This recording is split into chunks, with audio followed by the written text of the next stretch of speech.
PHC patients आणि मी भाग 3. मी सर्वसाधारणपणे पाहिलं तर बाह्य रुग्ण विभागात 60% लोक हे ज्येष्ठ नागरिकच असायचे. त्यातले सुद्धा निम्मे अगदी न चुकता दर आठवड्याला यायचे. सर्वच्या सर्व इंजेक्शन लव्हर ग्रुपमधले. त्यातले काही सलाईनने सशक्त व्हामध्ये पण मोडायचे बरं का, तर काही रंगपंचमीवाले पण असायचे. त्यांच्या गप्पांमधून किंवा एकंदरीत तक्रारींवरून मला असं वाटलं की घरी वेळ जात नाही किंवा कोणी किंमत देत नाही म्हणून हे लोक दवाखान्यात येऊन बसतात. आणि आलोच आहे आणि फुकट आहे तर एखादी सुई लावून घेऊ म्हणून येऊन बसतात. वृद्धापकाळातले त्यांचे स्वभावही खूप हट्टी आणि हेकेखोर झालेले असायचे. कदाचित त्यामुळे घरी त्यांना फक्त उपेक्षाच मिळत असेल. त्या जुन्या वळणाचं पाणी ते आमच्या पिढीशी जुळवून घेता आलं नाही तर त्रागा होणारच की. शारीरिक क्षमता कमी झालेली, त्यामुळे शेतीची जनावरांची कामं त्यांना जमत नसत.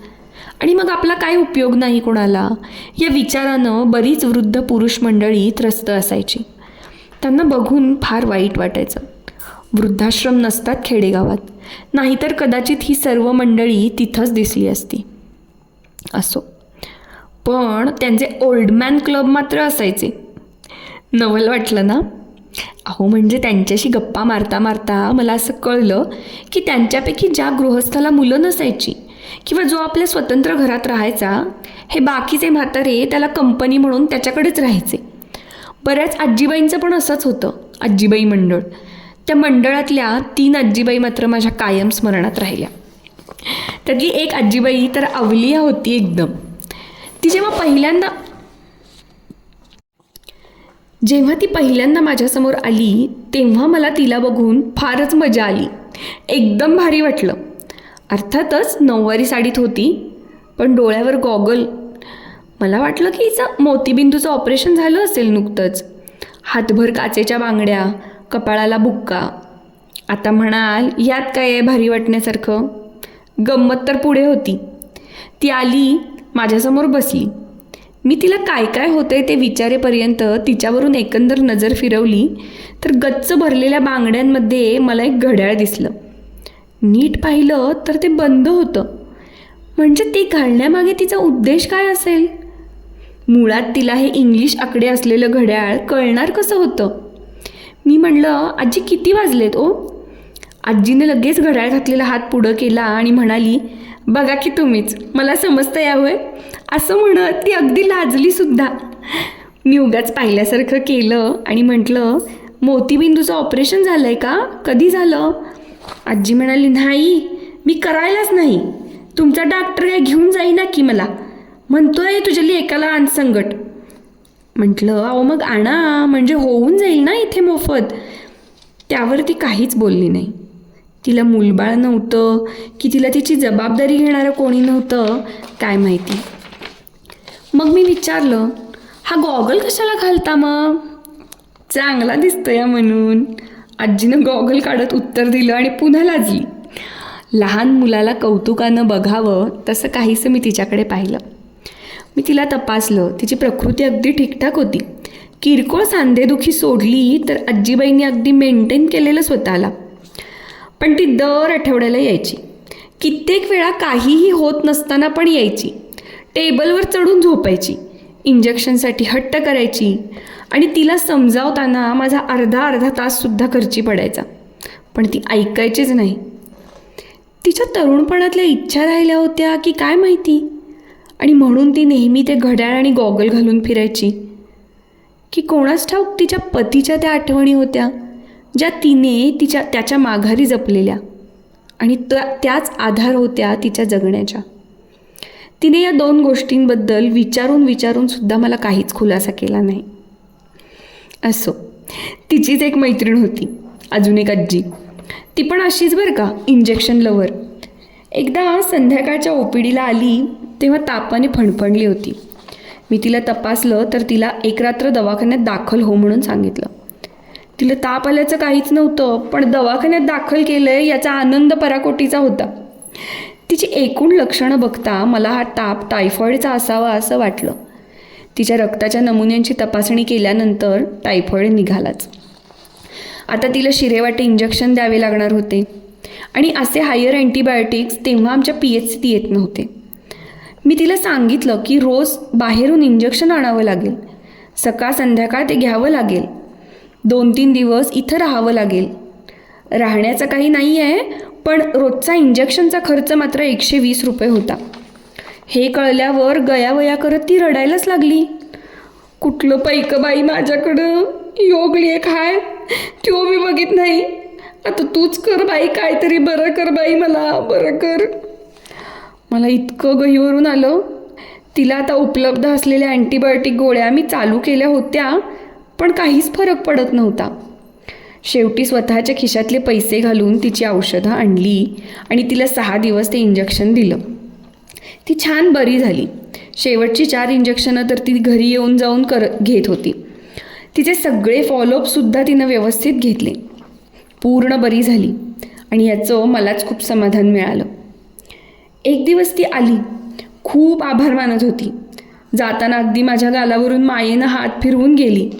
मी पुन्हा गहिवरले आणि तिला ही मदत केल्याचं मला अतिशय समाधान मिळालं. पण खरी गंमत तर पुढे झाली. त्या दिवसानंतर 2-3 दिवसातच माझ्या गालावर एक मोठा लाल डाग आला आणि त्याला अतिशय खाज सुटत होती. मला रोजची कामं करताना पण चिडचिड व्हायला लागली. शेवटी मी रजा टाकली आणि कोल्हापूरला आले. त्वचारोग तज्ज्ञांना भेटले तेव्हा कळलं की ते एक प्रकारचं फंगल इन्फेक्शन आहे. त्याचे उपचार मला पुढं महिनाभर घ्यावे लागले. असे छानसे बक्षीस ती आजीबाई मला देऊन गेली. त्यानंतर एका महिन्यानं ती आजीबाई परत OPDला आली. काहीही झालेलं नव्हतं तरी पण इंजेक्शनच दे म्हणून हट्ट करू लागली. मी तिला समजावून कसं तरी परत पाठवलं आणि मल्टीव्हिटॅमिनच्या गोळ्या वगैरे काहीतरी दिल्या. पाऊण 1 तासात आजीबाई परत माझ्यासमोर आणि बरोबर तिचा मुलगा, असेल 35-36 वर्षांचा.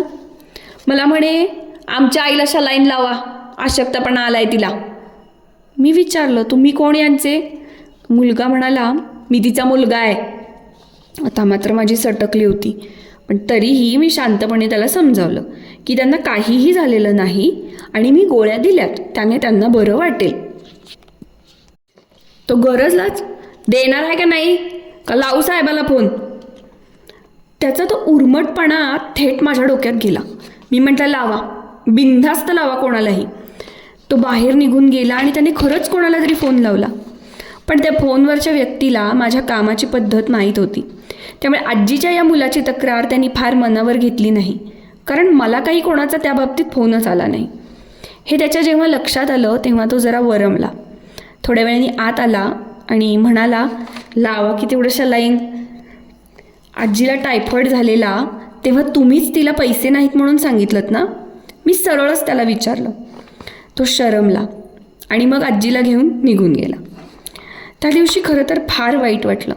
आपण इतकं केलं या लोकांसाठी, त्याचं त्यांना काहीच नाही. पण आता वाटतं जाऊ दे, ती बरी झाली आजी, तेव्हा तिचा चेहरा पाहून जो आनंद आपल्याला मिळाला त्याला मोल नव्हतं. तेच काय ते आपलं म्हणायचं. आणि आता ही 3री आजी, त्याच आजीबाईची मैत्रीण. इंजेक्शन, सलाईन हे तर तिला जीवापाड आवडायचंच. आणि मी नाही देणार, गरज नाही असं म्हटलं की पैसे पण देऊ करायची. मी तिला खूप बोलायचे त्यावरून, पण सध्या हसत असायची. असू दे ग बाय माझी, घे ग, एक सोय लाव, एक सोय लाव, हां, नाहीतर सलाईन तरी चढीव. बघ की जरा बघ की कसं झालंय अगं, बघ कसं दुखायला आलंय ग अंग, लाव, एक सोय लाव असं म्हणत खूप केविलवाणी दिसायची. मी तिला इंजेक्शन देणं बंदच केलं, कारण मला कळलं की ही बाई माझ्याकडून फुकट आहे म्हणून तर इंजेक्शन घेतेच आणि वर गावातल्या बनावट वैद्यूंकडे पण टोचून घेते. आणि हे ती मला सांगत नसे. ही आजीबाई काही आठवडे आलीच नाही आणि जेव्हा आली तेव्हा तिच्या कमरेजवळ खूप मोठी गाठ आली होती. ती लाल झाली होती आणि आजीला चांगलाच ताप भरला होता. चुकीच्या जागी इंजेक्शन दिल्यामुळं हे झालं होतं. ती आजीबाई सरळ सरळ मलाच म्हणू लागली, तूच दिल्यालंस की इंजेक्शन, तेनंच झाले आहे. आमच्या स्टाफने मात्र तिला गावातल्या इतर डॉक्टरांकडे जाताना स्वतःच पाहिलं होतं, म्हणून तिला हे सगळं पटवता आलं की ते आमच्या चुकीने झालेलं नाही. माझ्या हाताखालचा स्टाफ माझ्यापेक्षा जास्त अनुभवी होता. तिच्या गाठीत झालेला पस आम्ही काढला, चांगल्या अँटीबायोटिक गोळ्या दिल्या आणि 4-5 दिवस तिला दवाखान्यातच ठेवून घेतलं, कारण दुसऱ्या कुठल्या बनावट डॉक्टरकडे गेली तर मी केलेले उपचार वाया जातील. तिला पूर्ण बरं वाटायला लागल्यावरच मी तिला घरी सोडलं. अशा या 3 म्हाताऱ्या कधीही न विसरता येणाऱ्या. अजून काही अनुभव ऐकूया पुढच्या भागात.